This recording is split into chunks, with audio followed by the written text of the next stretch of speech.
Hello, ଜୟ ଜଗନ୍ନାଥ ସାଙ୍ଗମାନେ। ଆଜି ଆମେ ଡିସ୍କସନ୍ କରିବା OISF ରିକ୍ରୁଟମେଣ୍ଟ କେବେ ଆସିବ, ଆଉ ତା'ର ଏଲିଜିବିଲିଟି କ୍ରାଇଟେରିଆ କ'ଣ ଅଛି, ସବୁକିଛି ଆଜି ଡିସ୍କସନ୍ କରିବା। ତ ଭିଡ଼ିଓଟି ଆମେ ଷ୍ଟାର୍ଟ କରିବା ବର୍ତ୍ତମାନ ପାଇଁ। OISF କେବେ ଆସିବ ଫାଷ୍ଟ, ସେକେଣ୍ଡ ହେଲା ପୋଷ୍ଟ କେତେ ଆସିବ, ତା'ର ଏଲିଜିବିଲିଟି କ୍ରାଇଟେରିଆ କ'ଣ ରହିବ, ଏଜ୍ କ'ଣ ରହିବ, ସିଲାବସ୍ କ'ଣ ରହିବ, ସିଲେକ୍ସନ୍ ପ୍ରୋସେସ୍ କ'ଣ ରହିବ, ସାଲାରୀ କ'ଣ ରହିବ, ଆଉ ଡକୁମେଣ୍ଟ କ'ଣ କ'ଣ ଆବଶ୍ୟକ ପଡ଼ିବ ଦେଖିବା। ଏ ନୋଟିସ୍ଟା ପିଲାମାନେ ଆମର ମାନେ ଏ ନୋଟିସ୍ ଅନୁସାରେ ହିଁ ରିକ୍ରୁଟମେଣ୍ଟ ପ୍ରୋସେସ୍ଟା ହେବ। ମାନେ ଏ ନୋଟିସ୍ ଅନୁସାରେ ହିଁ ଯାହା କିଛି ନୋଟିସ୍ରେ ଅଛି ସେ ଅନୁସାରେ ଏକ୍ଜାମ୍ ହେବ, ସିଲେକ୍ସନ୍ ପ୍ରୋସେସ୍ରେ ରହିବ ଏ ନୋଟିସ୍ ଅନୁସାରେ। ତ ଆମେ କିଛି ନୋଟିସ୍ରେ ଦେଖିବା। ଏ ନୋଟିସ୍ଟା ଆସିଥିଲା 19/4/2025, ମାନେ ଏପ୍ରିଲ ମାସରେ ଆସିଥିଲା, ବୁଝିଲ। ଏଇଟା ମାନେ new rule, OISF recruitment new rule ଅନୁସାରେ ଏ ନୋଟିସ୍ଟା ଆସିଛି। ଦେଖିବା ବର୍ତ୍ତମାନକୁ ଟିକେ ଦେଖାଉଛି, ଆମର ଗୁଡ଼ା ଆବଶ୍ୟକ ନାହିଁ। ଆସିଲା ରିକ୍ରୁଟମେଣ୍ଟ, ମେଥଡ଼ ଅଫ୍ ରିକ୍ରୁଟମେଣ୍ଟ, କ'ଣ କ'ଣ ମେଥଡ଼ ଅଫ୍ ରିକ୍ରୁଟମେଣ୍ଟ ରହିବ ଦେଖିବା ଟିକେ। ଏଲିଜିବିଲିଟି କ୍ରାଇଟେରିଆ କ'ଣ କ'ଣ ରହିବ ଦେଖ। ଫାଷ୍ଟ ହେଲା ତ ସିଟିଜେନ୍ ଅଫ୍ ଇଣ୍ଡିଆ, ଭାରତର ନାଗରିକ ହୋଇଥିବା ଦରକାର ଫାଷ୍ଟ। ସେକେଣ୍ଡ ହେଲା ମାନେ 10th ସାର୍ଟିଫିକେଟ୍ ଥିବା ଦରକାର, ଓଡ଼ିଆ କହିପାରୁଥିବା ଦରକାର, ଆଉ ଓଡ଼ିଆ ଲେଖିପାରୁଥିବା ଦରକାର। ତାପରେ ଆର ଏଜ୍ ହେଲା 18ରୁ 23, ମାନେ 18ରୁ 23 ବର୍ଷ ଗୋଟେ ୟୁଆର୍ ପିଲାର ଏଜ୍ ହେବା ଦରକାର, ବୁଝିଲ। 18ରୁ 23 ବର୍ଷ ଗୋଟେ ୟୁଆର୍ ପିଲାର ଏଜ୍ ଥିବା ଦରକାର। ଆଉ ଉପର ଏଜ୍ ଲିମିଟ୍ ମାନେ 5 years ଯେଉଁ ରିଲାକ୍ସେସନ୍ ମିଳୁଛି SC ST SCBC ଏମାନଙ୍କୁ 5 ବର୍ଷ ଉପର ଏଜ୍ ରିଲାକ୍ସେସନ୍, ମାନେ 5 year ରିଲାକ୍ସେସନ୍ ମିଳୁଛି। ତାପରେ ମଧ୍ୟ ଆମର 3 ବର୍ଷ କରୋନା ଏଜ୍ ମିଳିବ, ଏଇଟା ମାନେ 100%। ଆଉ 5 year ଯେଉଁ ମିଳିବ ସେଇଟା ମାନେ କୋର୍ଟ କେସ୍ ହେବ, ସେଇଟା ଅଲଗା କଥା, କିନ୍ତୁ 3 ବର୍ଷ ମିଳିବାଟା 100% ଅଛି। ତାପରେ ଆମେ ଯିବା, ଏଜ୍ ଗଲା। ତାପରେ ଗୋଟେ ଗୁଡ୍ କ୍ୟାରେକ୍ଟର ହେଇଥିବା ଦରକାର, ଆଉ ଗୋଟେ ଫିଜିକାଲ୍ ଫିଟ୍ ଥିବା ଦରକାର। ତ ଡିଫେନ୍ସ ପୋଷ୍ଟ ନା, ତ ଫିଜିକାଲ୍ ଫିଟ୍ ଥିବା ଦରକାର। ତାପରେ ଆସିବା ଆମେ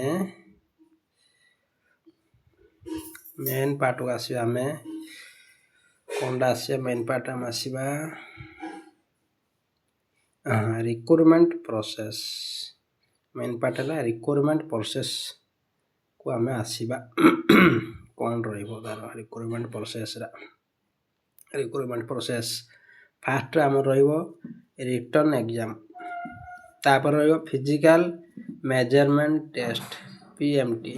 ଫିଜିକାଲ୍ ମେଜରମେଣ୍ଟ ଟେଷ୍ଟ ମାନେ ହାଇଟ୍ ୱେଟ୍ ଯେଉଁ ମପାଯାଏ, ମେଜରମେଣ୍ଟ ହେବ, ସେଇଟା ଫିଜିକାଲ୍ ମେଜରମେଣ୍ଟ ଟେଷ୍ଟ।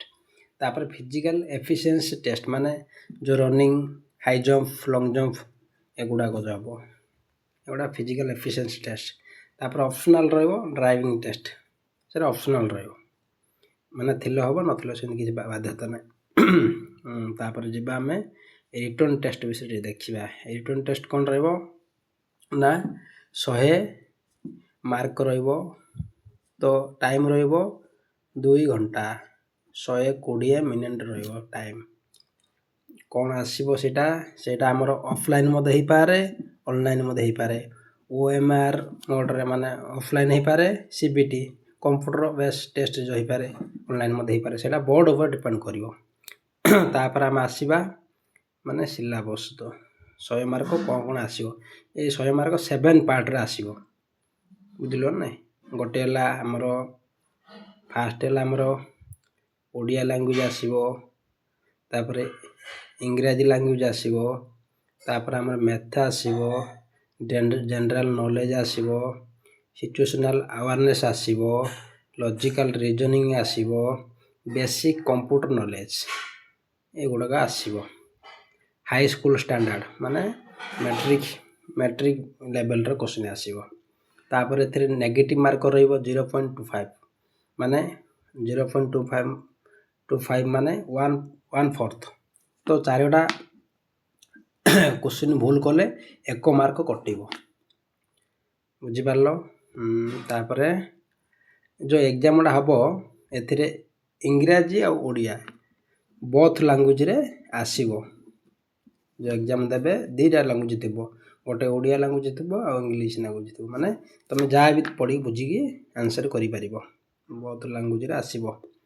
तापर जो माने जो रिटर्न देले तापर फिजिकल पई से कहिची देखो फिजिकल पई 7 टाइम पिला को से नम फिजिकल में धरि न 100टा पोस्ट अछि तो 700 पिला को फिजिकल पे डाकिबो बोर्ड सेतिरे आपनकर फिजिकल मेजरमेंट जो हबो देखो 700 पिला डाकिला पर फिजिकल मेजरमेंट टेस्ट हबो। फिजिकल मेजरमेंट टेस्ट कोन हबो ना एससीबीसी पिला रो मेन पिला मानक पई यूआर एससीबीसी पिला मेन पई हाइट रो 168 सेम आ वेट रो 55 केजी आ चेस्ट माने नो फुलेल माने नॉर्मल चेस्ट थिबो 79 तो सेटा एक्सपैंड माने फुलेला परे 84 5 सेमी आपण माने फुलाइबे बुझिलो माने बॉडी हो सेटा एक्सपैंड हबो 5 सेमी सेमिदि हमर वुमेन मानक पई यूआर एससीबीसी वुमेन मानक पई 158 सेम हाइट 47.5 किलो वेट आ चेस्ट किछ नाय सेमिदि तापरे जो पिला मानक चेस्ट नाय एससी आ एसटी माने मेन को पाई हाइट रो 163 सेम आ वेट रो 50 KG 76 same chest 815 same expand करिवे आ वुमेन को मान रहइबो एससी एसटी पिला जो वुमेन मान को 153 सेम हाइट 45 केजी वेट रहइबो। तापरे हमर रहिला फिजिकल मेजरमेंट टेस्ट होला फिजिकल एफिशिएंसी टेस्ट हबो सेटा कोन रहइबो हमर एससीबीसी मेल सब ऑल कैटेगरी मेल कैंडिडेट मानक पई हबो 1600 मीटर हबो हमर 6 मिनिट जदि 6 मिनिट 1 सेकंड बा 2 सेकंड हेगलो तो आपण डिस्क्वालिफाई हे परिबे संपूर्ण इंटरव्यू रो बाहर हे परिबे। मेल कैंडिडेट बा रहिला 1600 मीटर 100 मिनिट रहइबो सेटा 6 मिनिट्स। तापर रहिला हमर वुमेन को पई 1600 मीटर 8 मिनिट 30 सेकंड 8.5 मिनिट रहइबो तो सेथिरे क्वालिफाई करबो नले फेल डिस्क्वालिफाई हे परिबे। तो हमर ब्रॉड जंप मान लॉन्ग जंप रहइबो मेल कैंडिडेट पई 4 मीटर माने 13 फुट 2 इंच 13 फुट 2 इंच हबो सेथिरे 3 टाइम माने तीनोटी चांस तुमको देबे तो आपण लॉन्ग जंप मारि परिबे नले तीनोटी चांस रे जदि मारि पारलेन तो आपण डिस्क्वालिफाई। सेही परी हमर वुमेन को पई ब्रॉड जंप माने लॉन्ग जंप रहइबो 2.75 मीटर सो से माने को तीनोटी चांस मिलिबो से माने मारिया पड़ो 2.75 मीटर माने हमर 9 फुट प्लस रहउची। तापर हाई जंप मेल कैंडिडेट पई रहइबो हाई जंप रहइबो हमर 138 मीटर माने 4 फुट 6 इंच 4.5 फुट रहइबो सेटा तीनोटी चांस रे आपण क्वालिफाई करबा को पड़ियो नहले आपण डिस्क्वालिफाई हे परिबे। तापर हमर ऑप्शनल जो रहिला ऑप्शनल ड्राइविंग टेस्ट सेटा ऑप्शनल माने जे देइथिबो से मानक पई टेस्ट नेमे सब किछ सरला परे फिजिकल मेजरमेंट फिजिकल एफिशिएंसी सरला परे हमर ड्राइविंग टेस्ट हबो जे माने एलएमवी लाइट मोटर व्हीकल जो एलएमवी देइथिबे से मानक मिलिबो 3 मार्क देखो एलएमवी देइछि जो से मानक मिलिबो 3 मार्क माने एसएसएफ दे पारे एलएसएफ दे पारे से माने फॉरवर्ड नेमे बैकवर्ड आनिबे तो रिवर्स करिवे बुझिलो नै सेतिरे पास हला आपन 3 मार्क मिलियो। सेमिति हमर एचएमबी हेवी मोटर व्हीकल से मानक पई अछि 5 मार्क बुझिलो नै से माने जदि क्वालिफाई करे 5 मार्क मिलियो। तापर हमर रिक्वायरमेंट रो सब किछि सरला तापर हमर मेडिकल हबो मेडिकल नॉर्मल मेडिकल हबो बीपी टेस्ट टिक हबो बीपी टेस्ट पर आपनकर फ्लैट फुट नकनी एगुड़ा टिके नॉर्मल होय ओडिसा पुलिस नॉर्मल होय बट सेते स्ट्रिक्ट नै हे जिवो। तापर हमर रहिला डॉक्यूमेंट कोन दरकार हबो आपन को डॉक्यूमेंट फास्ट ला रेसिडेंट तापर आपणकर कैस्ट बुझिल ना कैस्ट तापर आपणकर रहिला कैस्ट पर आपणकर एम्प्लॉयमेंट एक्सचेंज सर्टिफिकेट ए तीनोटी मेन आपण रेडी कर रखि थांतु डिसेम्बर भितर आपणकर YSF रिक्रुटमेंट देखा मिल पारे 100%। तो आप रेडी थांतु तापर आपणकर रहिला एगुड़ा सरला तापर सिलेबस कहीदेले आउ सिलेक्शन प्रोसेस कले सैलरी यार बेसिक टा रहिबो माने बेसिक टा रहिबो 21,000 आउ गोटे एनाउंस गुड़ा सब मिसिकी जाल 35